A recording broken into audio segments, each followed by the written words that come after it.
Um, Good afternoon. My name is Betty Hayford. I'm Vice President of the League of Women Voters of Evanston. I'm happy to welcome you today to a program presented by the League of Women Voters of Evanston, along with the Evanston North Shore branch of the NAACP. We are honored today to meet with Shanita Stewart, the new Chief of Police of the new Chief of the Evanston Police Department. We appreciate the time that she's willing to give to us. And we also want to thank her assistant, Janella Harden, who's been very helpful in making the arrangements for this meeting. Before we get to our program, I want to tell you a little bit about our two sponsoring organizations. The League of Women Voters of Evanston was founded over 100 years ago to register and inform voters. At the time of our founding, we focused on the newly enfranchised women of the United States who had just won the right to vote. Over the decades, we have continued to work to increase participation in the election process and to enhance citizen engagement in actions of federal, state, and local government. In addition to registering voters and sponsoring candidate forums in each election, we study issues of public policy, particularly issues of particular concern here in Evanston. We educate our members and the community, and we advocate with our elected officials. We are a nonpartisan organization and a nonprofit one. We do not support or oppose any party or any candidate. However, we do engage with important issues and advocate for them, consistent with our well-considered positions. We welcome as members all individuals who support our purpose, both men and women.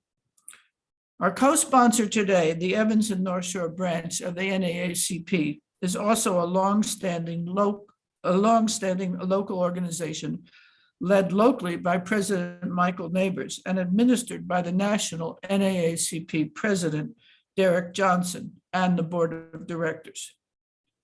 It has been the home of grassroots activism for civil rights and social justice since 1909.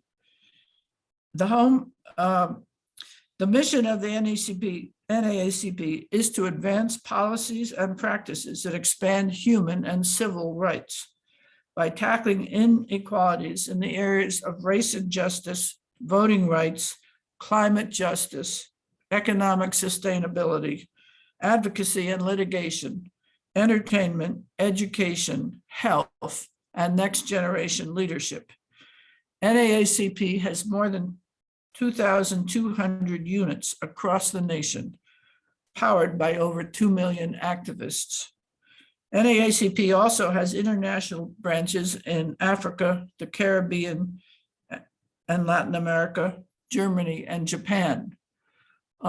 I know we have a nice group joining us for our program today. Many of you are members of one or both of these organizations, but some of you may not be, and we encourage you to look at the websites of our organizations and consider joining us. Before getting to today's program, I would like to tell you about future events sponsored by the League. Next month, on Thursday, February 9th at noon, we will have a presentation on Mary Lou's Place, the women's shelter at the Evanston North Shore YWCA, presented by Hillary Doan, director of the program. Her presentation will be on Zoom, and you can register on the League website. On Friday, February 24th, the League will hold a fundraiser, getting together to support the League for the first time since COVID. We take pleasure in hosting Mary Ann Ahern, longtime Chicago news reporter and analyst. We encourage all League members to attend and bring guests to support our fundraising, but more important, to enjoy a wonderful event, to get a new perspective on Chicago issues and to come together to renew our connections. The event will be at the Unitarian Church in Evanston, and details will be coming to you soon. Later in the spring, we will present a discussion by Kara Pratt, Sustainability Coordinator for the City of Evanston. This event will be in person for lunch at the Ecology Center on April 20th. Our discussion today will be moderated by Helen Gagel, who will be asking questions that have been developed by League members and by NAACP members. Helen is a longtime League member, a civic activist in Evanston, and an experienced and thoughtful moderator who has worked with many distinguished speakers. I will turn the microphone over to Helen, who will introduce Chief Stewart and our program. Thanks, Betty, and welcome again, everyone. I see some familiar faces and some not so familiar, so it's good to have guests with us. And you're in for, I think, a very fruitful hour or so. Most of us know the essential information about Chief Stewart. She has deep roots in Evanston. She's a graduate of Evanston Township High School. She is the first woman to be named Chief of Police in our fair city. She comes to us from 23 years in law enforcement, much of it in Lincolnwood, most recently as Deputy Chief of the Police Department in Dundee, Illinois. She's a member of numerous law enforcement associations. She earned a master's in criminal justice from Chicago State University. She demonstrates her belief in the importance of strong community relationships by teaching community relations to police recruits at the Suburban Law Enforcement Academy. Her bio on the city's website says, and I quote, "Shanita embraces a strong commitment to teamwork and continually creates goals to help her people move forward. Chief Stewart demonstrates her commitment to lead by example while exhibiting a positive, patient, and professional attitude with all." So those are some of the things we know about Chief Stewart. Today, perhaps we'll learn a few things we don't know, as well as her hopes, dreams, and concrete plans for the Evanston Police Department. Remember to stay muted.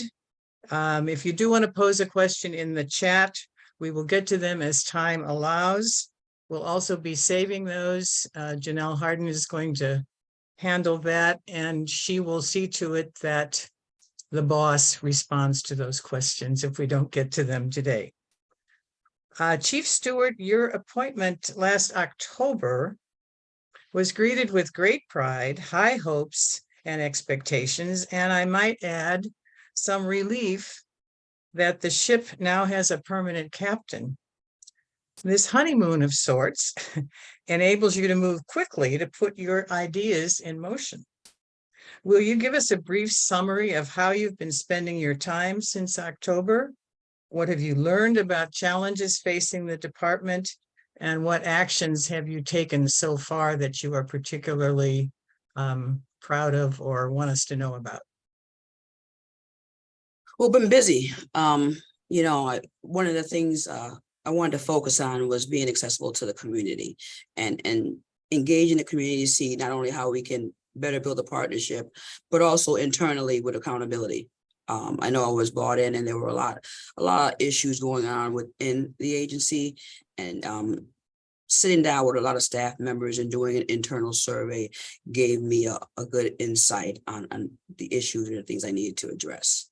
Regarding the honeymoon, I hope the honeymoon is never over, but I gotta be honest that there's going to be follow-up to the goals and what is expected to me as a chief of police.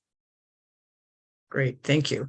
Returning for a bit to your roots here in Evanston, other than what we do read in your official bio, what about growing up here shapes the way that you approach the job of chief?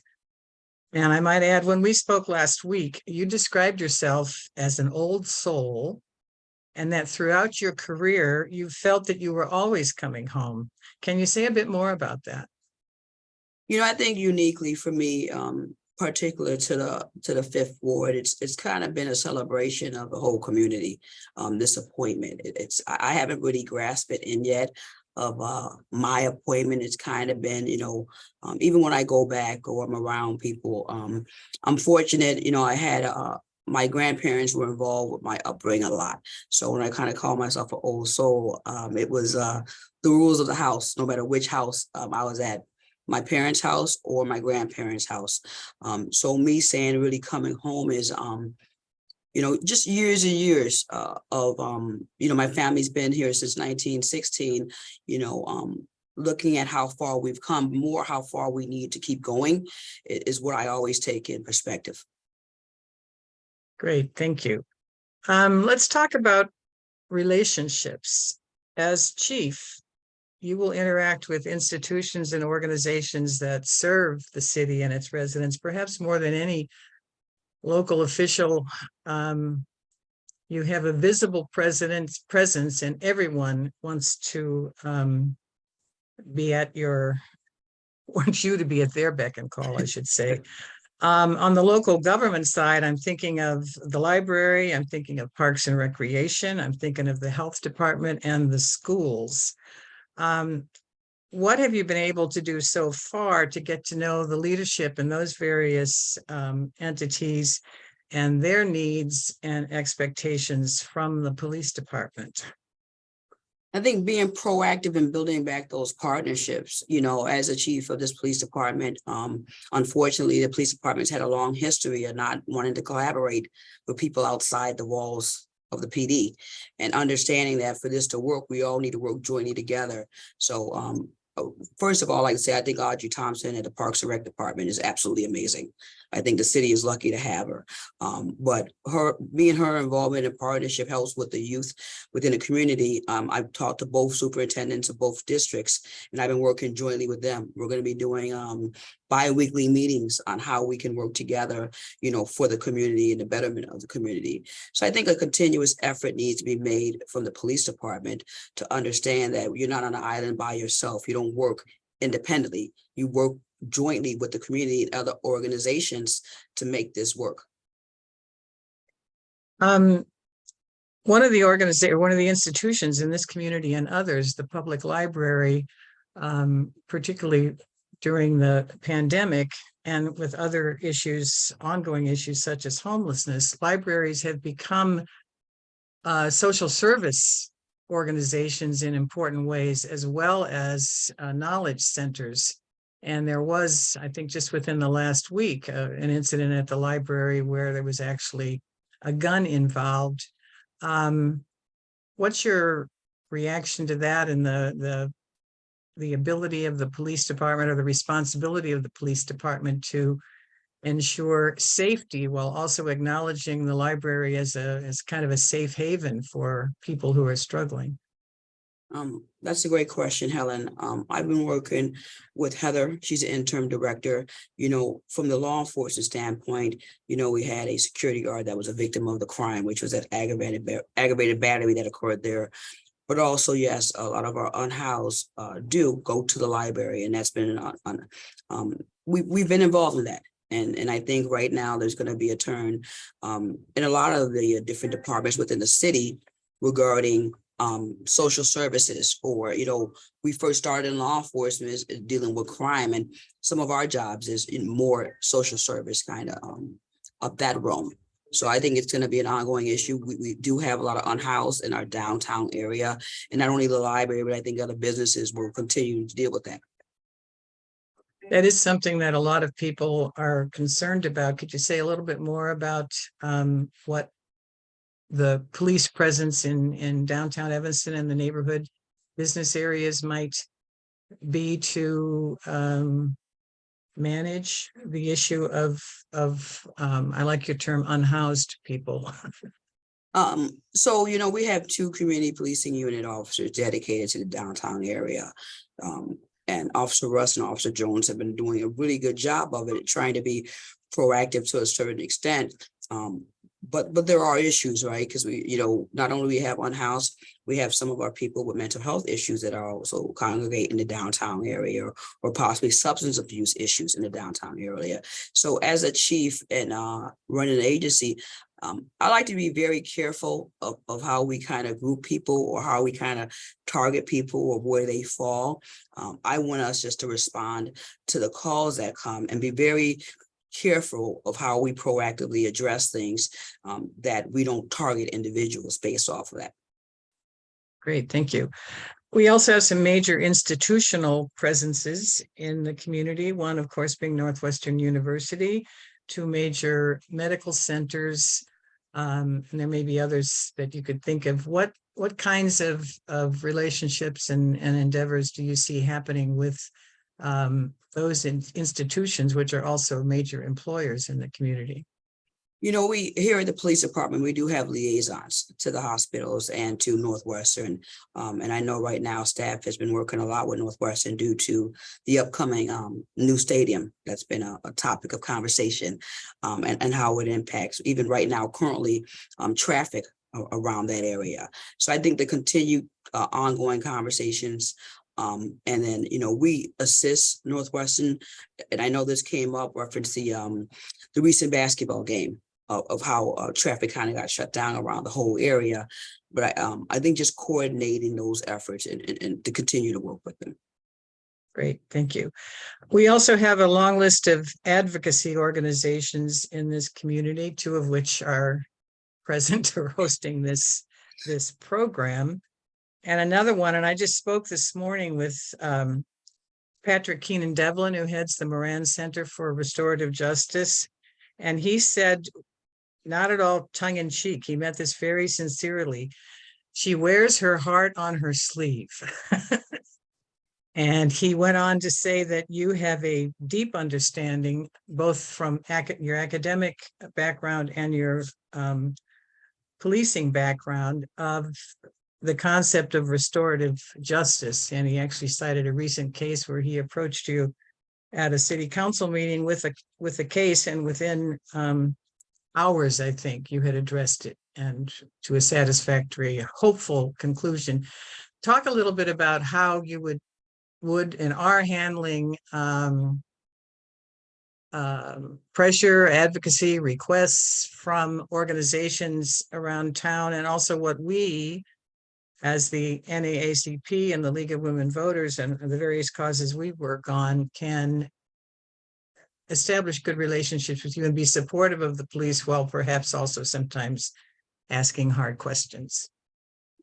You know, I think, I don't know what life, I take everything pretty much as we can agree to disagree, but I always want to have that conversation. And I'm humble enough to know that there's better ways to do things, and working with Patrick and I think, like, you know, my mother is very influential in me, and the way she sees life. She came here from the Bahamas as an immigrant to this country. And sometimes people forget that even though my father's side of family is from Evanston, my mother is kind of my biggest support system of working hard, but never forgetting how hard it was, not only for me to get to a certain point, but for her or others. And I think you got to take input from others. So I don't mind being critiqued, right? I don't mind having tough conversations. There's not a question someone's gonna ask me that I'm gonna try to avoid.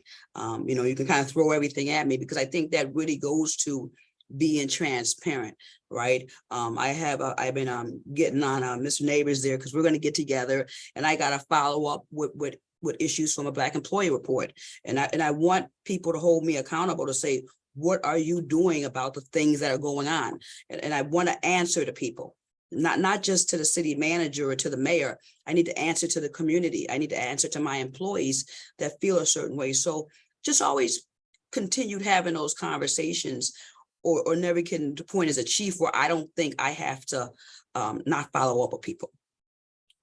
Great, thank you. Let's talk a bit about managing the department, getting to the kind of the nuts and bolts. And here I'll quote, I think a lot of people have seen this piece in Evanston Now from Michael Jones, who's a 15-year veteran of the department, who said at a Fourth Ward meeting recently that police department morale is, and I quote him, the highest it's been in 7 or 8 years. And he said a key reason for that better morale is, quote, we've got a new police chief.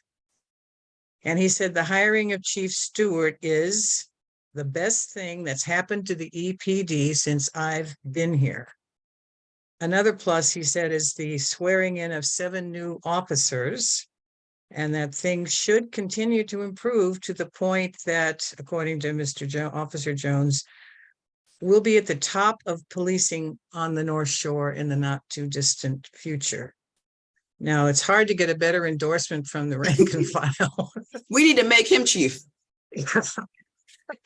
than that. But talk a little bit about, are there more Michael Joneses in the department? Talk about what you've done both to boost morale and institute what you see as some necessary operational changes with both command staff and the rank and file. And then if you could also add what it's going to take to fill the vacancies that remain on the force. Well, first I'll get to the vacancies. And one of the things I told the police commission is, for me, even though we have our staffing shortages, I'm not going to just employ anybody that wants a job. I think you really have to be cautious of people you're bringing in. And like I've told our commission, we don't know what a police officer looks like, right? I know a police officer that answers the questions appropriately, to want to be involved in community policing, want to be involved with this community. Those are the individuals I'm looking for. And if it takes a little bit for me to get to our staffing levels because of that, I'd rather do it the right way than have a 20 or 30-year veteran here at the police department that don't embody what we want to do here. That's first of all. Second of all, I think I'm just sticking to my plan. Like when I did my interviews here, when I did the interview on a form, I didn't say anything I didn't mean. I didn't say those words or say those things to get that job to be the chief of police. I knew I would be a chief of police. I chose to come here, and I'm getting exactly what I wanted. But I wanted to be the chief here in my community to change the police department and to change the partnership and be a part of this. So I'm just honestly just sticking to the plan. Internally, it's about accountability. I got to be honest. Yes, we've had a lot of interim chiefs, but issues I see aren't because of interim chiefs. They were issues that I heard of when I was a kid, that I dealt with when I dealt with Evanston Police Department during an encounter that wasn't positive. And then I just always promised myself, not only working here now, but as a police officer, I want to treat people how I want to be treated. So I think, I guess people say I'm kind of genuine. I am who I am, but I owe nobody anything. I got a last name that I'm proud of, and that's all I got to worry about. Great. I love that self-assurance. You are going to be making a report to the city and city staff. I assume that includes the council and the mayor and the police staff and whoever else toward the end of January, I believe, kind of a status report. Can you give us a preview? I think it's going to be a great product. I'd like to just thank right now Janella Harden that's on this call, my little secret weapon over there next door. I call my partner. I think we listened as a staff. We listened during the internal survey. We listened when I had that Black employee report, and I'll be quite frank, I was very disappointed. Disappointed in what way? I need staff to come to work and want to come to work. I don't want anybody coming to work and feeling a certain way. Those things bother me. We have to treat people how we want to be treated. And so accountability comes with that. And moves have been made because of that. But what I won't allow is anybody that works for me or with me to be treated any type of way. That won't be tolerated. And if that's the way people want to act, they don't need to work for the Evanston Police Department. I'm very clear of how I move. As a chief of police, I have 200 employees that expect to come to work every day and be on a fair playing field, just like I do here in the city of Evanston. And when that doesn't happen, that's always going to be an issue for me. A lot of our officers spend time here at this police department on this job away from their families. They miss out on a lot of holidays. They miss out on a lot of things. Me and Janella Harden work 14, 16-hour days sometimes, or on the weekend, to ensure that you create a culture where people should feel safe. And I'll be quite frank, it's 2023. Either get it together or go work somewhere else. Well said. Well said. As we talked about a little bit before, from the resident standpoint, we hear concerns about panhandling, gun violence.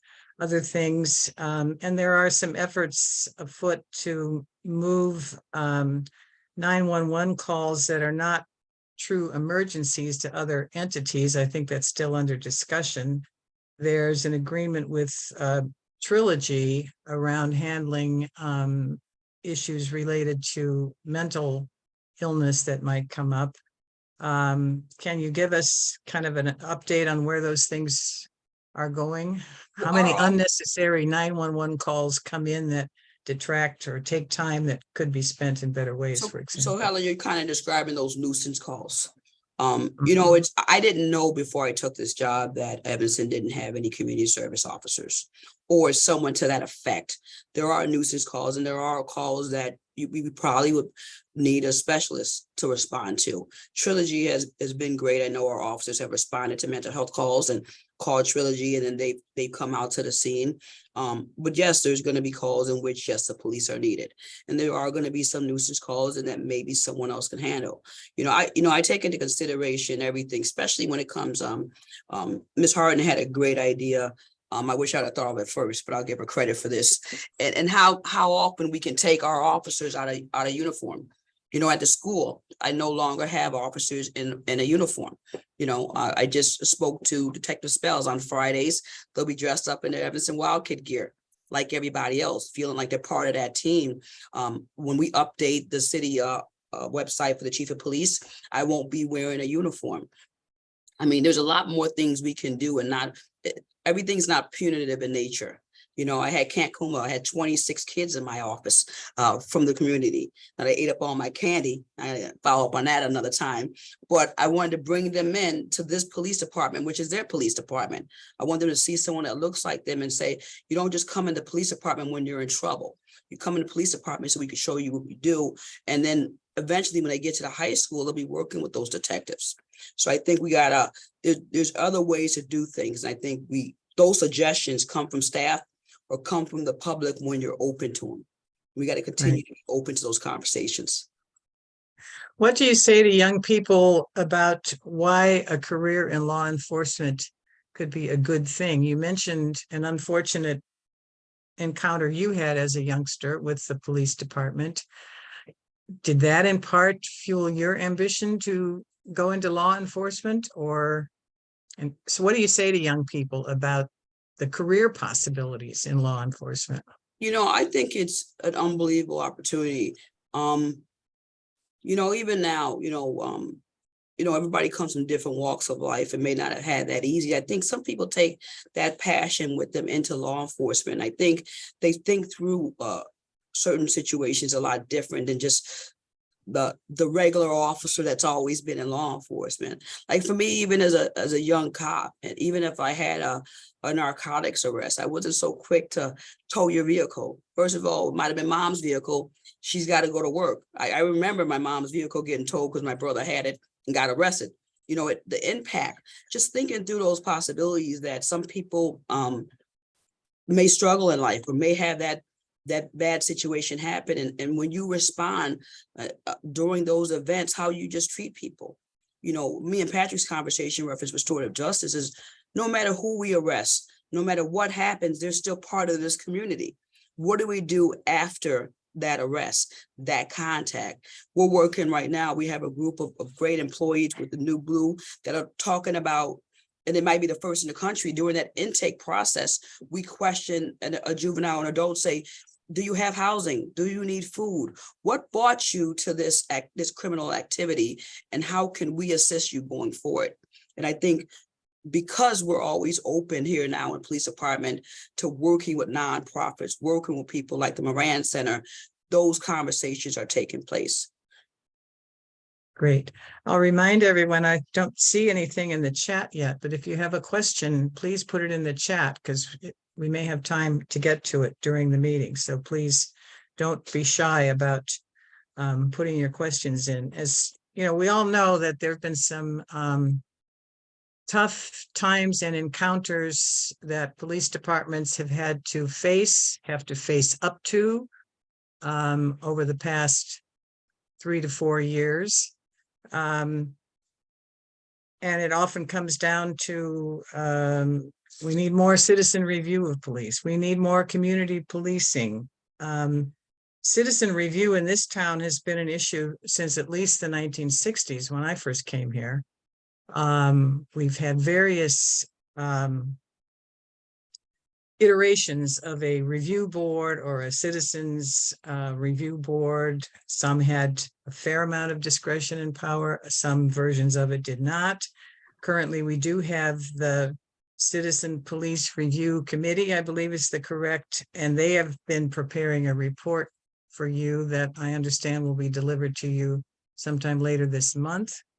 What are your thoughts about the community's options and also the community's responsibility in the arena of reviewing or evaluating or assessing their police department? I think it should be overview. I think that you got the NAACP on here right now, right? That's what they've been doing for all these years. I think when you don't have that overview and you're the only ones in charge of what happens, you have the problems that law enforcement have had for years. That separation of, we don't need oversight. We don't need anybody to review. We're doing it the right way. Obviously, that's incorrect. Because if it was, we wouldn't have all these issues nationally. And let's be honest, when in the last 3 to 4 years, it's heartbreaking what's taking place. From outright murders to outright civil rights violations. The difference now is there's cameras all over the place, right? And now there's accountability that comes with it. No longer can you say that's a mistake. People are being charged criminally for the actions they decide to take place. Without overview, without organizations saying this is not right, I can't imagine where we'd be at today.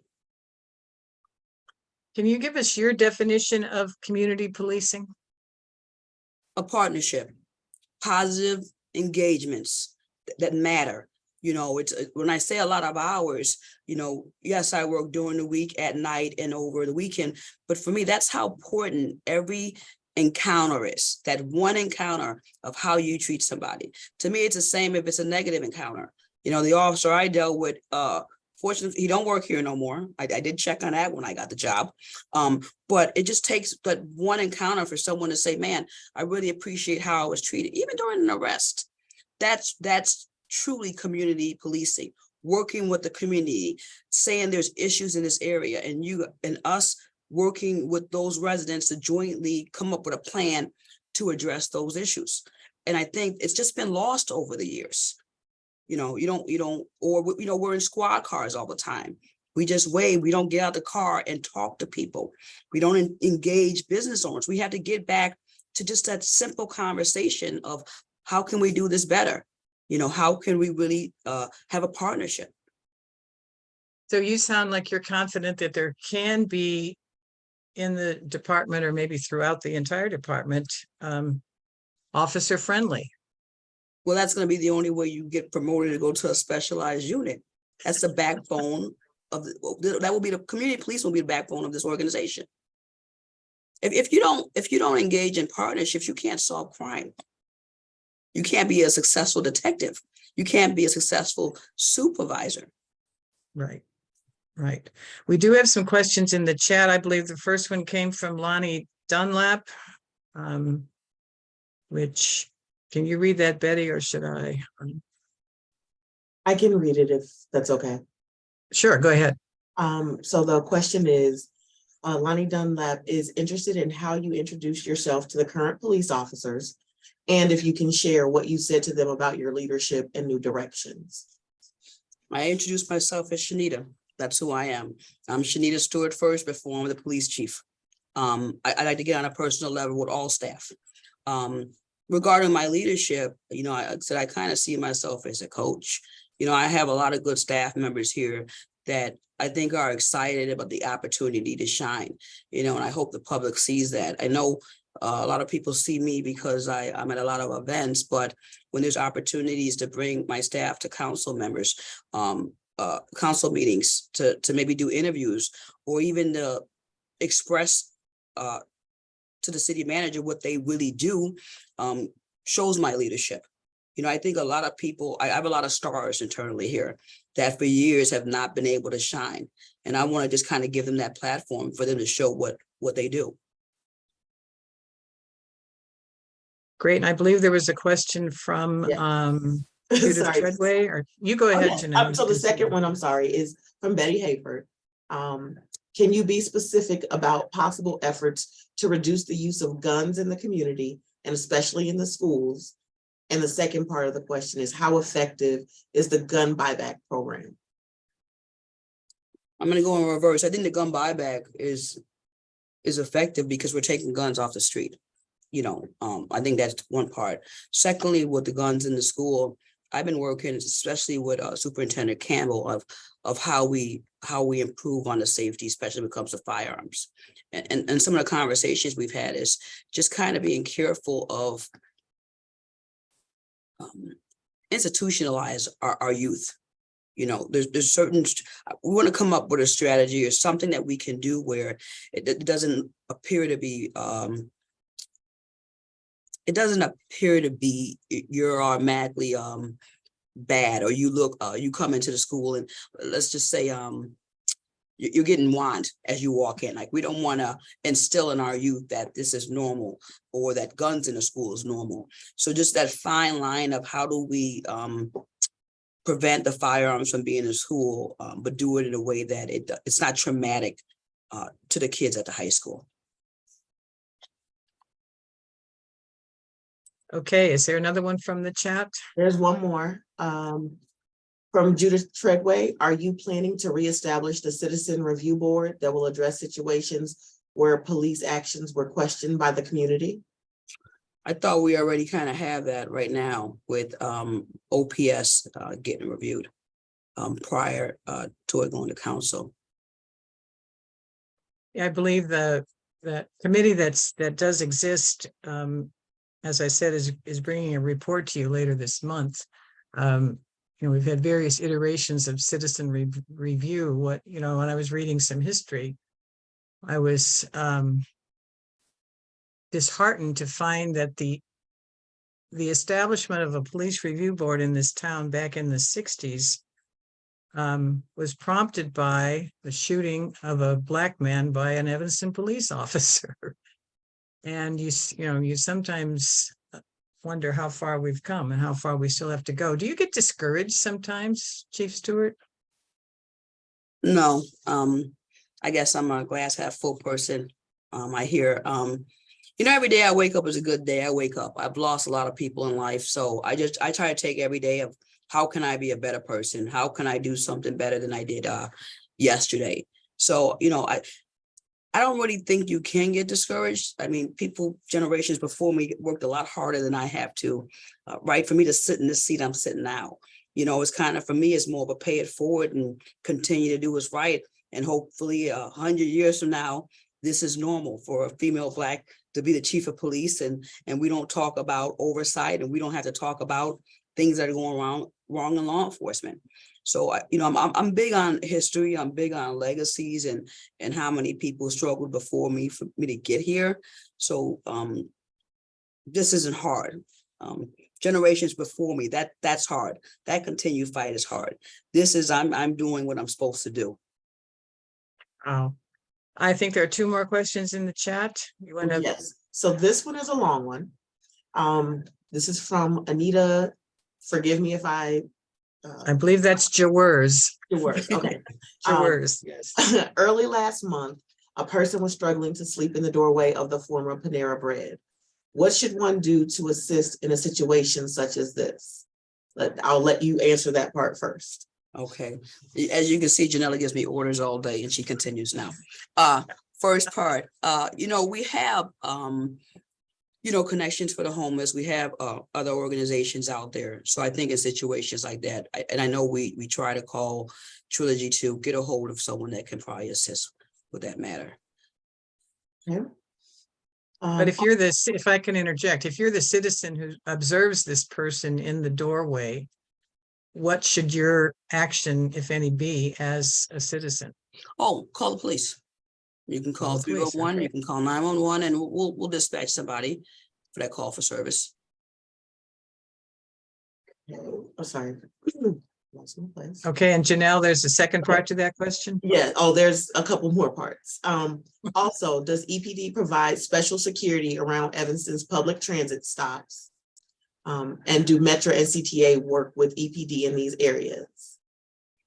We've responded over there, and I know sometimes we'll have a detail, but we do work jointly with them.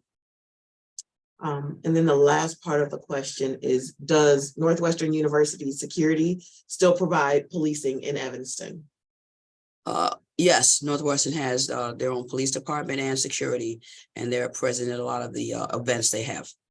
In addition to hiring us for some special events. And the last part is, hopefully next time we'll have more solutions than problems. I have We're nothing if not optimistic. There's another question from Yvonne Smith. She says, I'm concerned about those folks in Evanston in mental health crisis. What proportion of the EPD have received crisis intervention training? And can you share? Majority of our officers. Okay. And can you share how EPD will be working with the staff at the new living room when it opens, or how you work with Trilogy? We want to work with everybody. Like I said, I think we have a good working relationship right now with Trilogy. I've worked with Betty for connections for the homeless and have had no issues. And I think we have to continue to work together to address, especially like I said, we have for me, the downtown and area, and I know some of these questions are related to that.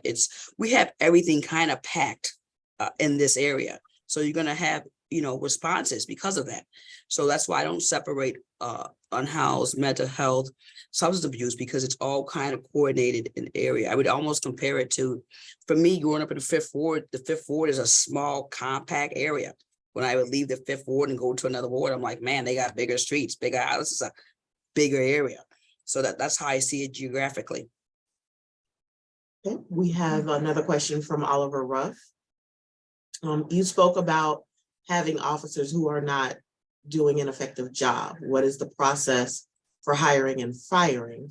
And is your authority one that can make decisions without constraints from sources that prevent your autonomy as a chief? No, I haven't. Listen, I don't have a problem with accountability. That's one of my strong points. I haven't had that internally. I'm talking about specifically laterals. I think when people know, I don't need somebody jump into 4 or 5 different police departments and saying, you know what, let my 6 be Evanston because they really need staffing. So, I have a lot of different standards and maybe the former chief during the background process, doing the interview process for candidates. And I think that, I don't know how involved the old chiefs were during the hiring process, sitting in on those interviews, looking at that background and saying, this is not who I want. I'm involved with all that to ensure we don't just get someone else's, I'll call them someone else's problem. Now with July 1st, it was decertification, right? You got in trouble somewhere and now the standards board will decertify you. So for me, I'm suspicious of anybody that wants a job or left a job prior to July 1st. Because what are you running from? And if you're running from something, I don't want you. Could I follow up a bit on that? It's my understanding, tell me if I'm right about this. When it comes to command staff, your authority is to hire and fire. When it comes to line officers who are represented by the union, are there restrictions on you and your ability to, or your discretion to discipline, fire an officer? They have the officers' Bill of Rights. So yes, our patrol officers are union and our sergeants are also union. When it comes to deputy chiefs and commanders, those are appointed exempt rank. I have the authority to move them, demote them, and do as I shall, because they were appointed out of this office. And have you had yet, probably not, a negotiation with the police union about a contract or upcoming contract? What's the calendar on that? I hope on January 23rd in exec session, our council approves both contracts for the sergeants and for patrol. And I want to add, with the patrol contract, People just think it's police officers, but I have a lot of civilian employees that are represented by that FOP patrol contract, such as 311, 911, the front desk. And right now I have vacancies in those positions too, due to the low pay of those positions. So I want to make sure we come up with a great, and I think we did a great contract that's great for not only the employees, but the community. But I want to just advise that those are civilian positions too. And when I say that is because they help make this police department run. For instance, Janella is a civilian employee, and we have very important civilian employees that get forgotten and all this, and everybody kind of just thinks officers, but they do a lot of the heavy lifting that goes on in this building. Great. I know there's some more questions in the chat, but while we're on this topic, you said the contracts are going to be on the council agenda later this month. Do you care to say anything about your relationship or relationships with members of the Evanston City Council and how you've gotten to know them and so forth? Well, I hope they like me. I think I'm a likable person, Helen. What do you think? Get no quarrel from me on that. I think, what, I've been working with them, I think we have a lot of council members that do really good for the wards.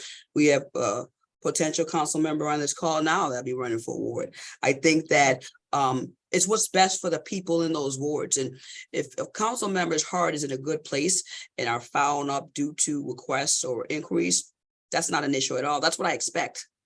And I expect him to come to me and run things past me or say, how can we better do it? Or this came up, because sometimes that's all a resident has, is to reach out to that council member of their ward to get things done. And it may not just be the police. It could be public works. It could be parks and rec. And so, I love that we have the ward meetings, and I always attend. I attend a lot of meetings, but when I attend those meetings, I treat them just like I treat this meeting. I'm very open. They can ask me anything they want to ask me and follow up on things that might be going on specific to their ward. Great. I see there's more activity in the chat. Janelle, what do you got? Well, I have a comment here from, looks like Pastor Neighbors. He says, thank you for your amazing transparency and the brilliant definition you have about community policing and partnership. It is all about partnership with every sector in the community. And I owe you a hug. I know. Well said, Pastor Neighbors. Monday, I got another one. And that's a good point, Pastor brought up, because I think I'm very aware that I have a whole city to police. And I get, sometimes people break things down by race or by ward. And I think we're all in this together, and we have to do this together. So I always try to remind people, like, no, yeah, I'm a little partial to the Fifth Ward, but I got a whole city to run as a chief of police, and we have to do this together. And that involves, I think people forget about our nonprofits. Right. Okay, sorry, I have another question from Betty Hayford. Speaking of connections for the homeless, should we be concerned about problems in the Margarita Inn neighborhood? And is Connections providing the necessary oversight? Well, I don't work for them. I just deal with them, and I haven't had an issue. I think it was a month or two ago, former Chief Eddington went to one of the council meetings, and I know he had issues with Connections, and then they wanted a comment from me, and I don't got a comment because I have to have issues. And if he wants to speak, he can speak as a former chief or as a resident. Like I said, and I'll be quite frank, as a female Black, I don't want anybody to profile target me, and I don't want to do that to anybody, reference someone being somewhere. So if I got to the point where Sue and Betty didn't work for me, I work with me on stuff, I'd say that, but that hasn't happened. I know, like I said, there's a lot of concerns regarding the unhoused right now, but I think you got to be very careful when you look at a group or you look at people and say, is this going to happen because of them? I don't want anybody doing that to me or my loved ones. So I don't do it to anybody. Great. I have one more question from Stephen Duck. He says, what laws should be dropped in order to create equal vulnerability between the citizens served and the police? And the examples are I feared for my safety, and a term he has coined, test-a-lying. And then correct me, Stephen, so are you talking about like, this is what a resident or someone from the public may say, like during a stop or an encounter, or? No, it's about the blue wall, everybody's going to tote the same lines, so the truth never gets out. And it's, you know, it's that, and the fact that as soon as it's admitted that I feared for my life, it's like that totally protects unacceptable behavior on the part of the police. Are you kind of referring to, I know California just went total the other way where that no longer works as with deadly use of force. Is that kind of what we're talking about? Yeah, and I know Chicago isn't there yet, so I just wonder about the laws that have been in place that keep an inequality between the rights of the citizens served and the rights of the police. I think that it's going to be more officers being charged, quite frankly. You know, there's, you know, when I see something nationally, even let's compare Chicago, for instance, when I saw Van Dyke, when that video was released, there's not a video I didn't see that I wasn't like I saw that, I saw George Floyd, that was simply murder to me. And what was disappointing, you know, I've always heard, and I'll just be honest, I've always heard of lynchings. I've always heard, when you see it on video, I think it's the impact is devastating. And I think now, because like I mentioned earlier, there's video, I think you have to have more officers charged with what they did, which is murder. And no, that can't be the reason all the time, you know, but they're taking other things into account now, Stephen, such as the video distance. There's a lot more going into people just getting away with shooting people and saying, I feared for my life. You know, and I think that's going to be a continued thing. I also think it's going to probably in the future be traffic related too. You know, it's a scale for me. You know, there's, I'll give you an example. There was an event that took place here about a month or two ago where there was two individuals there that were both armed, but they were around family members in a big group. And I chose to say, we're not going to be arresting them. I'm not taking a chance of recovering a firearm in this situation because there's a danger to others. And then I would hate for that to impact our community.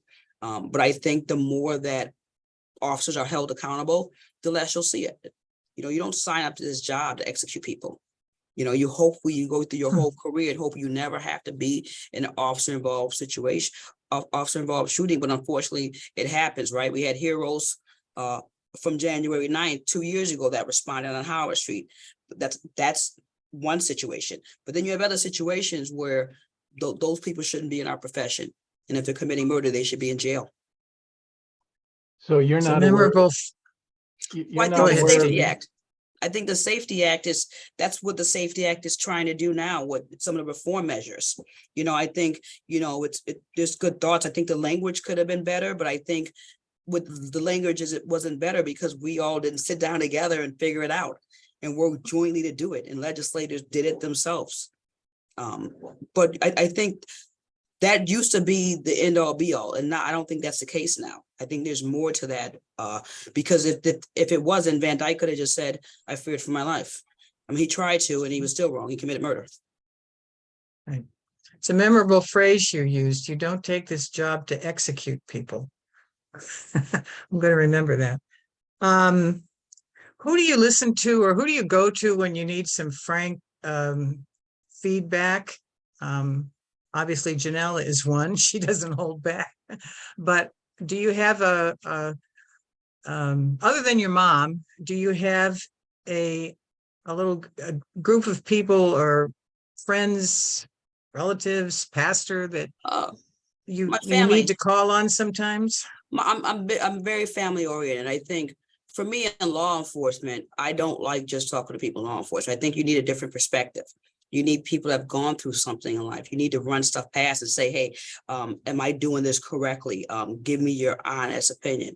Was it Monday, me and Pastor were talking about what I did this follow, Pastor. You think I'm in the right direction here? Being open to having people that you trust that'll be, brutally honest with you.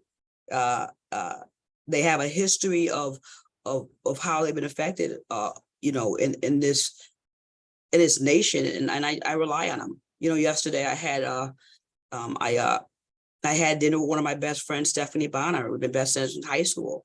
I don't become law enforcement and forget about my other friends or where I came from, and I like to get their perspective of how I can do this better, as chief. And I'll always be that way. I've always been that way in law enforcement, and I'm taking a different, maybe cops tend to think a cop way, kind of what Stephen referred to. I've always said, if I got a question, I want to ask somebody and get their input that's not a police officer or that's from the community. Right. You no doubt had some mentors during your 20-some years coming up in law enforcement. And if you care to share anything that you learned from a particular mentor, and also do you have time to do any mentoring yourself now? I do. So my mentor is Kerry Lewandowski. He's a public safety director at Glencoe. He was a Lincolnwood. He came up through the ranks in Lincolnwood, always kind of took me under his wings to show me the right way to do it. And right now, I'm a mentor right now for the Charmed Foundation and Leadership Foundation.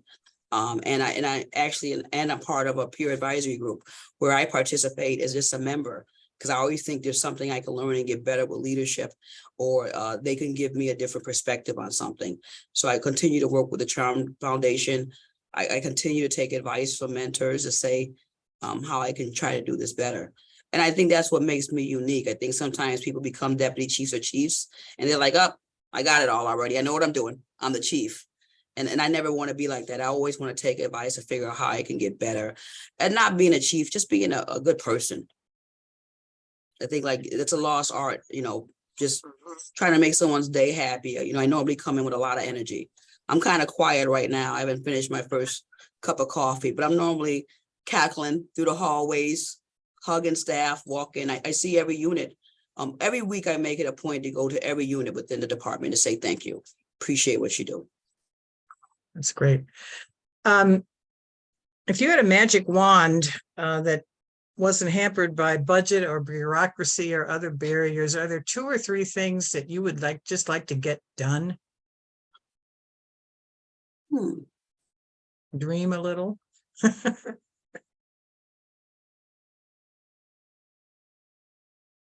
What I'm trying to do here is, I'll let Janella see how she did that. That's what I deal with every day, guys. Every day, that's what I deal with. Go ahead, Janella. I think right now is being fully staffed with the right officers. Chief is very intentional of sitting in and doing interviews with the Civil Service Commission to make sure that the laterals and the recruits that we have will fit into the culture that she's building here. There has been a tremendous overhaul of the EPD culture. And so what Mike Jones, Officer Mike Jones said in Evanston now is true. The halls are happier. People are smiling. They are not, they're happy to come to the second floor. The chief's office is no longer the principal's office. That's a great analogy. We have lunch in here, we have snacks, we have informal meetings.